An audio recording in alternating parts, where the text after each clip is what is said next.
Pengangguran dan kemiskinan adalah masalah yang kerap kali dialami oleh negara berkembang, termasuk Indonesia.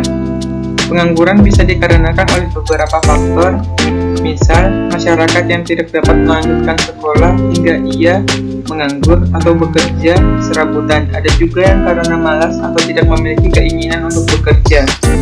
Biasanya ini diderita oleh anak bungsu yang terkadang mengalami sindrom anak manja.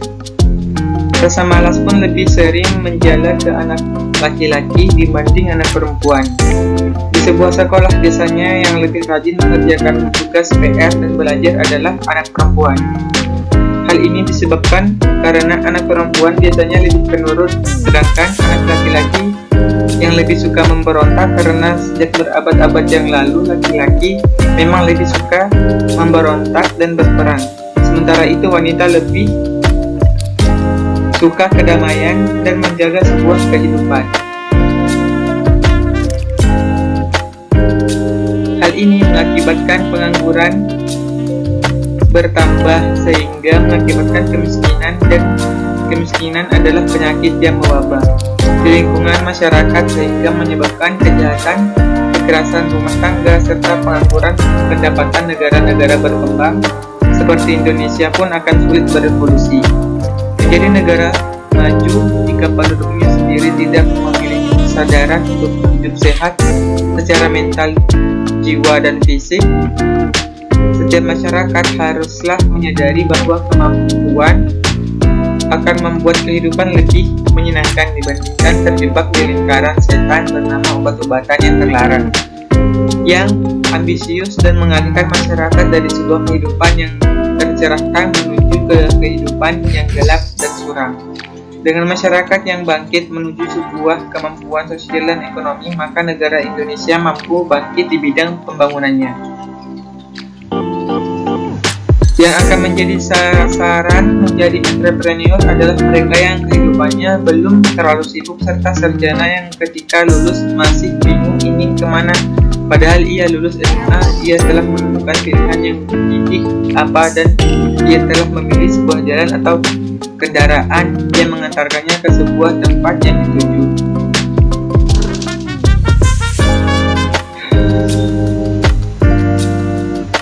Setelah sampai di tempat yang telah dituju, yakni setelah lulus kuliah, seorang sarjana terkadang suka merasa amnesia dan akhirnya bertanya kembali pada dirinya.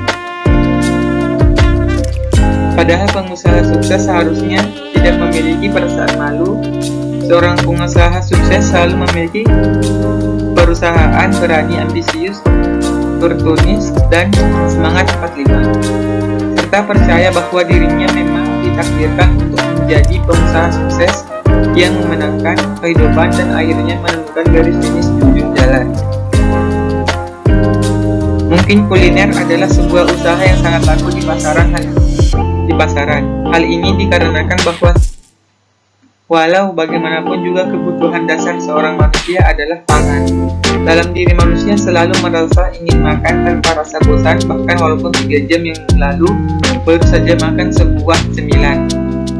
Adalah makanan yang menyenangkan dan mengenyangkan, walaupun ada juga yang tidak mengenyangkan, karena orang Indonesia selalu merasa bahwa jika belum makan nasi itu artinya belum makan.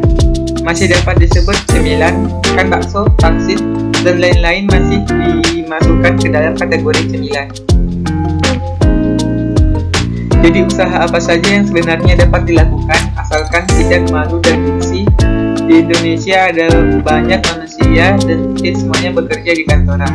Setiap manusia memang memiliki takdir yang berbeda-beda, bahkan walaupun mereka yang lulusan dari universitas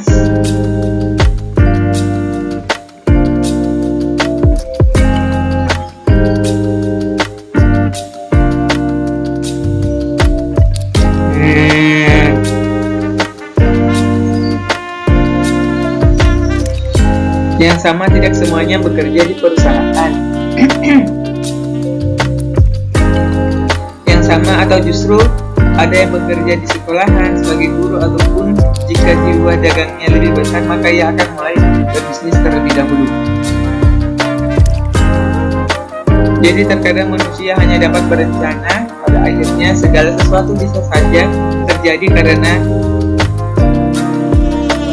bisa saja tiba-tiba ia berubah pikiran dan akhirnya sudah tidak memiliki hasrat yang kuat lagi untuk melanjutkan ke pekerjaan yang sesuai dengan basic pengetahuan yang selama ini ia peroleh. Tapi walaupun bagaimanapun juga karena selama ini ia belajar di bangku sekolah, ia pun mempelajari banyak pelajaran, sehingga setidaknya ia masih dapat memilih pekerjaan yang sesuai dengan salah satu dari pelajaran yang ia pelajari saat masih SD atau SMP. Namun yang patut dilakukan adalah lakukanlah pekerjaan yang saat ini ia sukai sehingga dapat bekerja sesuai passion, dan hal ini akan menghasilkan suatu hasil kerja yang memuaskan.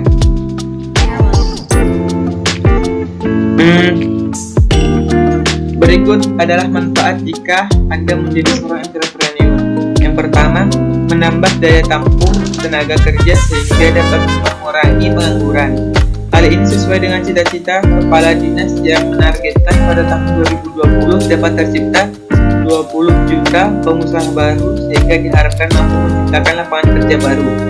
Kedua, sebagai generator pembangunan lingkungan di bidang produksi, distribusi, pemeliharaan lingkungan, kesejahteraan, dan sebagainya. Ketiga, berusaha memberi bantuan kepada orang lain dan pembangunan sosial sesuai dengan kemampuannya. Empat, berusaha mendidik karyawannya menjadi orang mandiri, disiplin, jujur, tekun, dan menghadapi pekerjaan. Kelima, memberi contoh kepada orang lain bagaimana kita harus bekerja keras. Keenam, hidup secara efisien, tidak berfoya-foya, dan tidak boros karena keuntungan yang dihasilkan hanya untuk modal kembali serta memenuhi kebutuhan hidup. Ketujuh, riset mengatakan bahwa 90 orang kaya karena bisnis, bukan menjadi pegawai atau karyawan pengusaha. Kedelapan, kemiskinan dan kefakiran merupakan ancaman dan tantangan serta dapat berevolusi menjadi kejahatan sosial. Kesembilan, yakinlah bahwa bisnis merupakan perintah Allah dalam mencari nafkah, dan berbisnis adalah salah satu bentuk ibadah kepada Allah karena telah berusaha menjalani kehidupan sosial dengan takdir.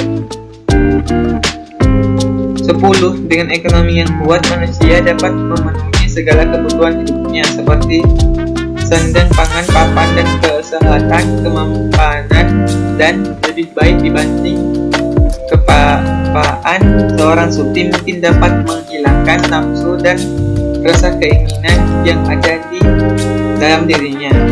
Namun orang biasa tentu tidak bisa. Maka dari itu berusaha dalam ranah bisnis adalah salah satu cara memenuhi kebutuhan hidup yang layak dan normal seperti orang kebanyakan pada umumnya pasti akan menjadi konsumtif, bahkan walaupun orang tersebut adalah seorang penjual atau bisnis. B. Cara menumbuhkan mental dan wirausaha.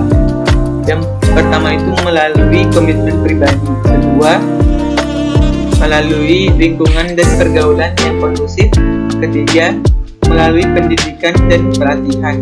Keempat, karena keadaan terpaksa. Kelima, melalui proses berkelanjutan.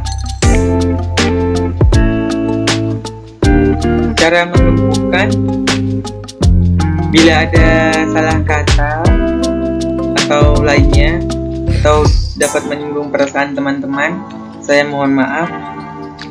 Terima kasih. Wassalamualaikum warahmatullahi wabarakatuh.